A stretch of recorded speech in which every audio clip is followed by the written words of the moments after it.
Merhaba değerli izleyicilerim. Piranoğlu'nun penceresinden saygılar ve selamlar. Yepyeni bir programla huzurunuzdayım.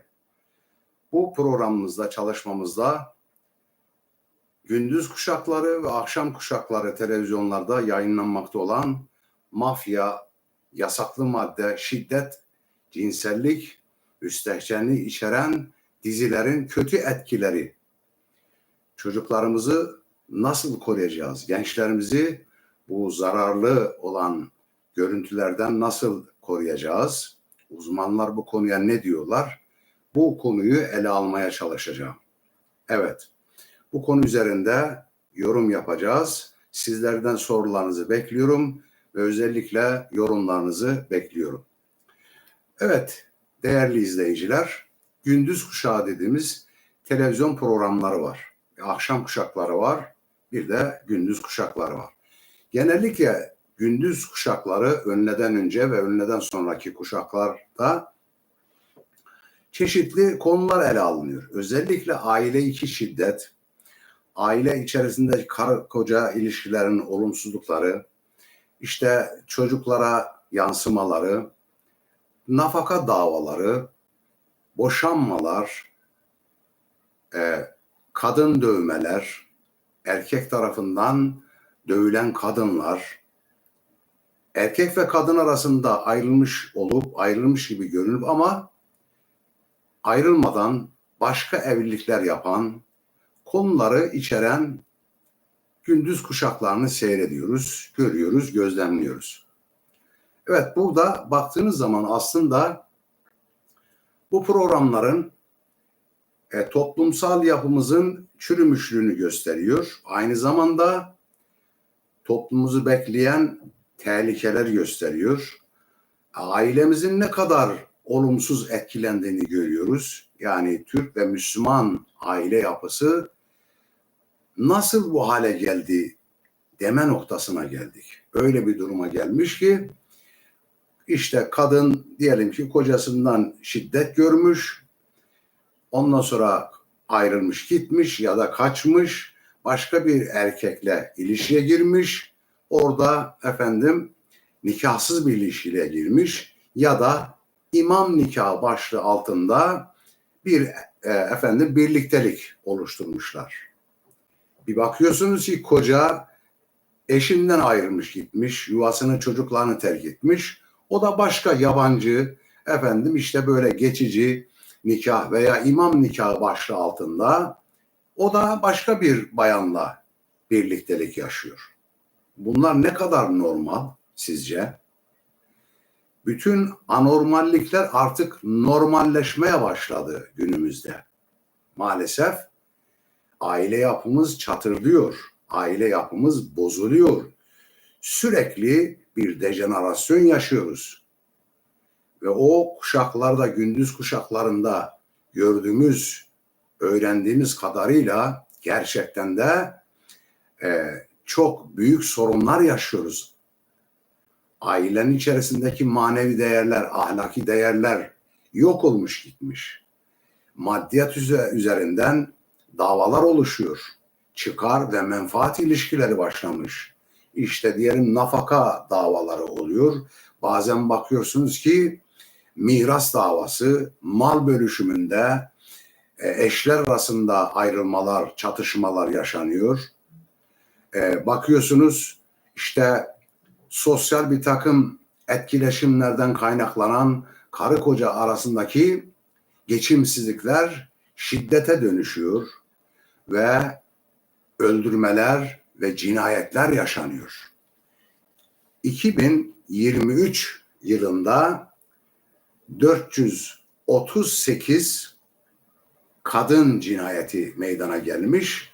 Bunun 135'i faili meçhul gibi yani şüpheli ölüm olarak gerçekleşmiş ve diğeri ise koca tarafından, erkekler tarafından öldürme olayı olarak gerçekleşmiş. Bu her geçen gün artıyor. 2024 yılına bakıyoruz. 200'ün üzerinde yani 8 ay içerisinde istatistiklere bakıyoruz. Kayıtlara geçmiş. 200'ün üzerinde kadın cinayeti var. Yine bunun içerisinde 50 tanesi şüpheli ölüm olarak görülmüş, kayıtlara geçmiş. Diğeri ise erkek tarafından kadının hayatına son verilmiş. Yani burada bir problem var, büyük bir problem var. Sosyal bir problem var. Bir psikolojik sorun var, bir sosyolojik bir sorun var, ahlaki bir problem var, dini yani inanış açısından bir problem, bir zafiyet var. Nasıl oluyor insanlar hayvan öldürür gibi, boğazlar gibi cinayetler işleyebiliyorlar? Yaralamalardan tutun, silahlı ölümler ve bıçaklı yaralamalar varıncaya kadar insanların ölümle sonuçlandıklarını görüyoruz maalesef. Buna bir dur demek lazım. Yani akademisyenler, psikologlar, sosyologlar, pedagoglar, din uzmanları, siyasetçiler, siyaset bilimciler, sosyal bilimciler bu konular üzerinde enine boyuna televizyonlarda programlar yapılmalı. Yeniden bir aile yapısı inşa etmek zorundayız. Veya var olan o kötü giden aile yapısını kurtarmamız lazım. Bu kuşaklarda bunları görüyoruz. Bunlar bir realite. Yani öyle uydurmasyon değil. Gerçekler bunlar. İnsan bu toplum bu hale nasıl geldi, nasıl getirildi diye düşünmekten kendimizi alamıyoruz. Onun için de hepimize görevler düşüyor. Bireyler olarak, toplum olarak, ülkeyi yönetenler olarak, din uzmanları olarak, yani bilim adamları vesaire aile yapısı üzerinde, aile müessesesi üzerinde çok ciddiyetle bir çalışma yapmak zorundayız. Gidişat kötüye doğru gidiyor. Evet. Ancak benim bu gündüz kuşaklarında işte o karı koca aralığının açılması, şiddet, işte miras davaları, entrikalar, yalanlar, hileler, şantajlar vesaire. Bunlara bakıyorsun her bir insan ayrı ayrı böyle film artisti gibi olmuşlar. Herkes rollerini çok iyi yapıyorlar. Cinayetler saklanıyor, cinayetler gizleniyor. Böyle rolüne bakıyorsun, insanı inandıracak roller içerisine giriyorlar. Burada sabah kuşaklarını sunanların mutlaka hem sunucuları hem yöneticileri hem televizyon yöneticileri kesinlikle bunlarda şiddet içeren görselleri göstermemeleridir. Çünkü bunlar görüldüğü zaman çocuklar üzerinde çok büyük olumsuzluklar oluşturuyor ve hatta gençler ve çocuklar üzerinde rol modeller oluşuyor ve kendilerine bir kahramanlık hissediyorlar ve aynı zamanda o kötü örneklerden yola çıkarak onlar da kötü eylemlere girebiliyorlar. Onun için burada gerçekten çok dikkatli olunması lazım yayınlar yapılırken özellikle o şiddet içeren sahneleri, işte o öldürmeleri, cinayet sahneleri bunların olabildiğince gizlenmesi lazım. Ben bu konunun uzmanı değilim ama bir insan olarak düşünüyorum. Bunların mutlaka planlı olması lazım ve aynı zamanda o şiddet içeren görsellerin mutlaka kan, gözyaşı bunları gizlenmelerinde yarar vardır diye düşünüyorum. Diğeri ise haber kuşakları vardır. Şimdi televizyonlar açtığım zaman televizyon kanallarının, TV kanallarının amacı nedir? Amacı topluma doğru bilgiler, haberleri vermektir. Yani toplumu bilgilendirmek, haberdar etmektir olaylardan. Doğru. Fakat burada da baktığımız zaman haberlerde de maalesef orada da sıkıntılar var. Bazı kanallara baktığımız zaman, TV kanallarına bakınca orada bir başlıyor yayının sonuna kadar neredeyse hep şiddet olaylarını gösteriyor. Hani bunlar kendileri uydurmuş değil de belki abartıyorlar olabilirler. Bu konuya bir şey diyemem ama gördüğümüz kadarıyla diğer kanallardan da teyit ediyorsun. Dolayısıyla da bakıyoruz ki gerçekten de var yani bu toplum böyle bir kaynıyor. Fokur fokur bu toplumumuz kaynıyor. Toplumun içerisinde bir çürümeler, yozlaşmalar, dejenerasyon alabildiğince yürüp gidiyor. Büyük problemlerimiz var. Bunlar üzerinde durmak lazım. Ancak haberlerde verirken kesinlikle o silahlı kavgaları, bıçaklı yaralamaları bunları göstermesinler. Yani buzlama mı yapıyorlar, ne yapıyorlarsa yapıyorlar. İşin o tarafından onlar ilgilenirler. Bunların mutlaka efendim çocuklardan ve özellikle gençlerden uzak tutulması lazım. Haberi salt olarak verebilirsiniz. Toplum bu konuda bilgilendirip aydınlatabilirsiniz ama bu şiddet içeren bölümlerini lütfen göstermesinler. Çünkü bunlar da henüz kendisine böyle kahraman arayan gençlerimiz vardır. İşsiz, açsız olan gençler vardır. Boşlukta, muallakta olan gençler vardır. Dolayısıyla da bir arayış içerisindedir. Tam da önüne çıkarken bu da oradan hamasi bir takım kahramanlık rolleri kendine oluşturmuş olabilir. Ve o da bir bakıma bakarsınız bir gün o da şiddete bulaşmıştır. Onun için de haber kanalları bunu verirken bunlara çok dikkat etmeler lazım. Diğer bir husus yine akşam kuşaklarında. Aslına bakarsanız hem gündüz hem akşam kuşaklarına baktığımız zaman TV kanallarda neredeyse mafyasız dizi yok. Bütün dizilerden mafya, çete, organize işleri, çatışmalar, kavgalar, işte ne bileyim adam öldürmeler, silahlı efendim gruplaşmalar vesaire bunlar hep neredeyse bütün kanallarda var. Yani birini kapatıyorsun öbürüne. Diyeceksiniz ki ya bunu izlemesinler diyebilirsiniz. Yahut da ebeveyn kilidi kullansın dersiniz. Ama hangisine yapacaksınız? Ama bu kanalların yani televizyonlarında olması gereklidir de. Nitekim bunların yerine kültürel diziler, efendim milli hamasat yükseltici diziler, yapıcı, onarıcı, efendim uyarıcı, uyaran böyle aile dizileri, ne bileyim işte buna benzer sanatsal bir takım diziler, kültürel diziler, dini efendim motiflerin işlendiği, insanları kaynaştıran, uzlaştıran, barıştıran dini içerikli diziler. Bunları yapabilirler.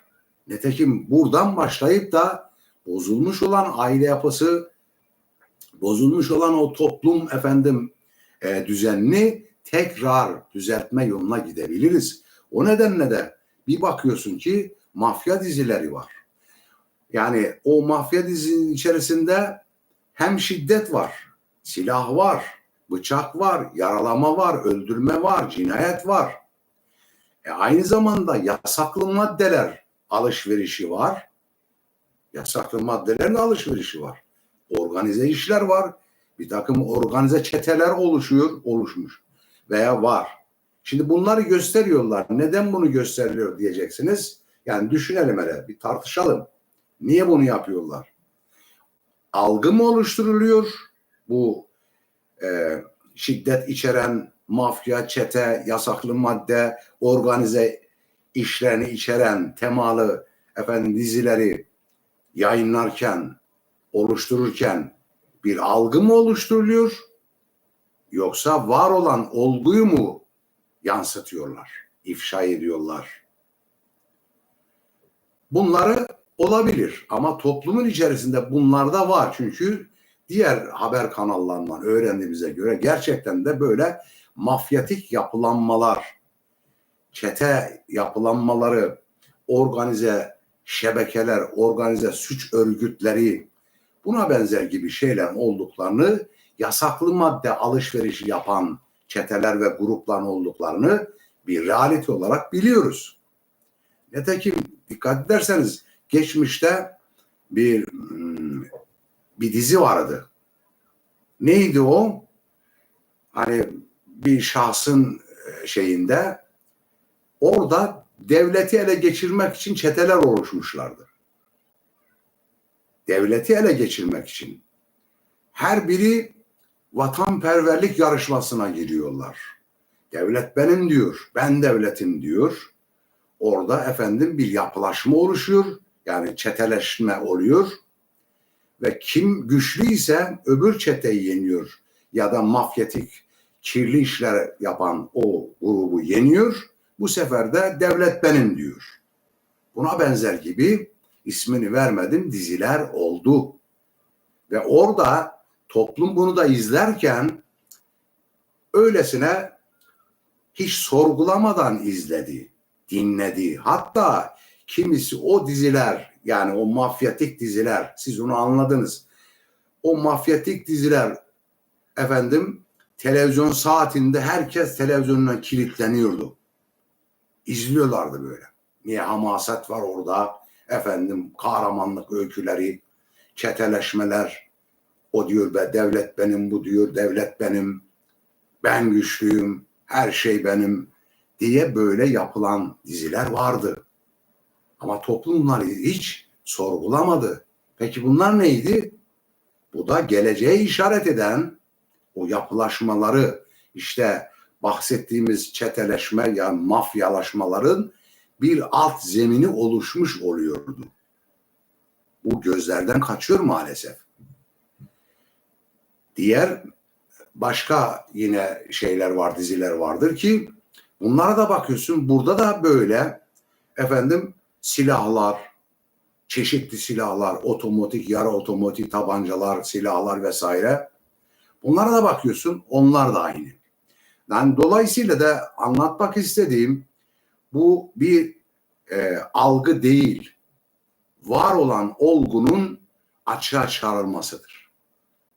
Bu dizileri yapanlar yani mafyatik, işte yasaklı madde, şiddet içeren, cinsellik içeren dizilerin oluşmasında onu oynayanlar para kazanıyorlar. Yani para kaygısı ve reyting kaygısı. Tamamen parasal olarak düşünülüyor. Yani bunu topluma ne zarar verir? Bu gençlere nasıl olumsuz etkiler? Çocukları nasıl etkiler? Ailelere yansımalar neler olur? Sosyal toplumun nasıl efendim etkiler? Onların pek fazla düşündükleri yok. Belki kendileri açısından şöyle savunma olabilir.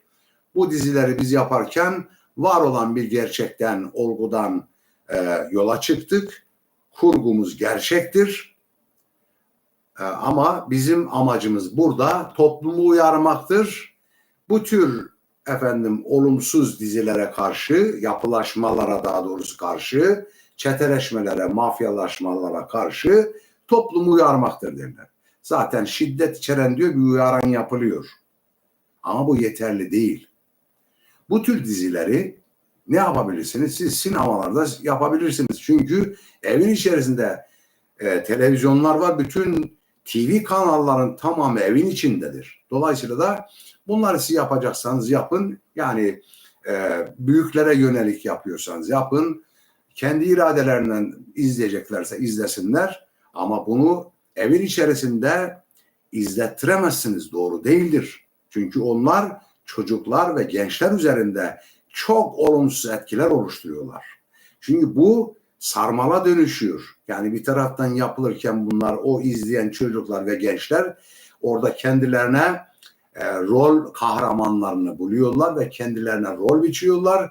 Sonra onlar da rajon kesmeye başlıyorlar sokakta, mahallede. Ufak provalarla yapıyorlar. Bir bakıyorsunuz mahallede bir çete oluşmuş. Bilmem ne çetesi. Mahallede mafya varmış. Ne mafyası? Bilmem ne mafyası.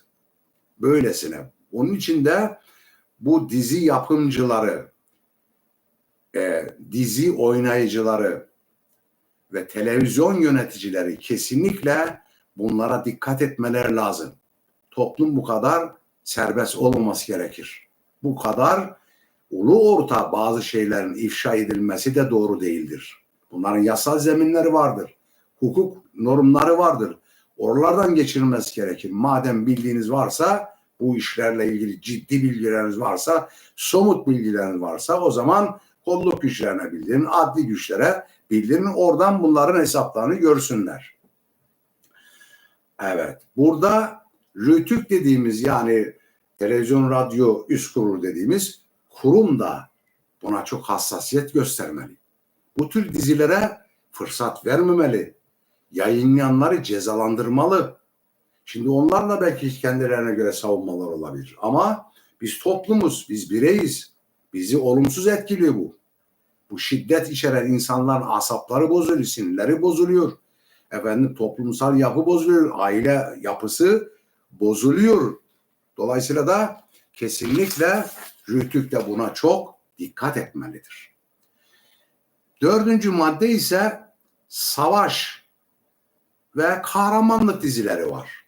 Bu da geçmişe ait ecdadın yapmış olduğu kahramanlıklar.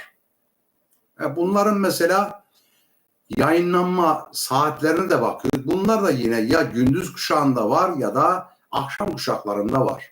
Peki bunlara bakıyoruz. Çeşitli isimler, başlıklar altında savaş ve kahramanlık dizileri oluşuyor, yayınlanıyor. Tamam, bir toplumu toplum yapan geçmişteki kahramanlarıdır.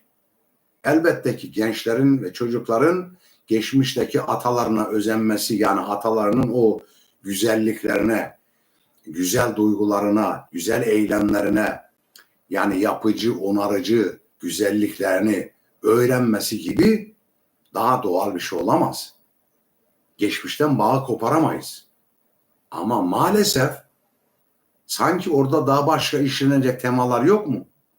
Doğruluk gibi, dürüstlük gibi, ahlak gibi, hayır, haklık gibi, cömertlik, merhamet, şefkat gibi, sevgi gibi uzlaştırıcı, kaynaştırıcı, barıştırıcı temaların işlenmesi gerekir.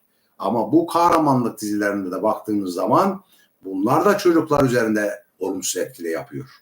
Gençler üzerinde olumsuzluklar oluşturuyor. Niye? Çünkü dizi baştan başlıyor, sonuna kadar kılıç kalkan kelle götürülüyor. Kılıç kalkan kelle gidiyor. Her sahnesinde 5-10 saniye, 10 saniye sonra bir kelle gidiyor. Kan, revan içinleri. Şimdi bunu izlemek nasıl olumlu bir şey olabilir? Yani insan ruhsal dengesini de kaybedebilir bunlardan. Kimisi bunu ecdadın böyle kahramanmış diye övünür. Kimisi de ki ya bu nasıl bir ecdat ya, önüne gelen adamı hep öldürüyor. Bakın, bunlar da çok dikkat edilmesi lazım. Onun için de tarihi dizilerin, savaş ve kahramanlık dizilerinin mutlaka içeriklerine de dikkat etmek lazım. Güzel temalar işlenebilir. Yunus Emre'li, Yunusça diziler de yapabilirsiniz. Mevlana gibi diziler yapabilirsiniz. Hacı Bektaşi gibi diziler yapabilirsiniz. Hoca Ahmet Yesevi'nin o güzelliklerini, hani iç dünyası, dış dünyası temiz olan o insanların duygularını yansıtan, insanların hem iç dünyalarını aydınlatacak, hem zihnini aydınlatacak, hem aklını aydınlatacak, hem ilmini artıracak, hem irfanını artıracak, gözüne nur verecek, kalbine sürur verecek, merhamet, şefkat duygularından gelişecek, o dizilere de bu temalar işlenebilir. Ve orada milyonluk diziler, bir de bunlara bak, milyonluk. Birisi 1 saatlik bir rol kesecek, al sana 100 milyon lira. 1 saat, iki gün rol kesecek, bilmem ne kadar. Bunlara çok dikkat etmek lazım. Böyle gelişi güzel olmaz bunlar. Yani bunların da demin söylediğim gibi sinemalar gibi yerlerde yapabilirsiniz bunları. Ama bütün televizyon kanallarına bakıyorsun, birini kapatıyorsun, onu açıyorsun, onda bu savaş dizileri var. Hani kahramanlıklarını bir tarafa bıraktık, hamaset duygularını bir tarafa bıraktık. Bunlar zaten bizim iftihar edebileceğimiz şeylerdir. Nedir bu sürekli olarak insanları kılıçtan getirmek gibi? Üstelik de aynı dine mensup, aynı inanca mensup, ya mezhebi farklı, ya görüşü farklı, düşüncesi farklı olan o dizilerdekine de bakıyoruz. Görüşü farklıdır, düşüncesi farklıdır, muhalif görüşlüdür falan. Kendisini doğrunun merkezine koyuyor, karşı tarafı yanlış olarak değerlendiriyor, onun fetvasını buluyor, kellesini götürüyor. Böyle bir tarihi dizi de olmaz, olamaz. Zaten çoğusuna baktığım zaman senaryoların içerisinde birden yola çıkıyor ama tamamen kurgulama var. Bunlara da dikkat etmek lazım. Evet, kıymetli izleyiciler, bütün bunları elden ve gözden geçirmeliyiz.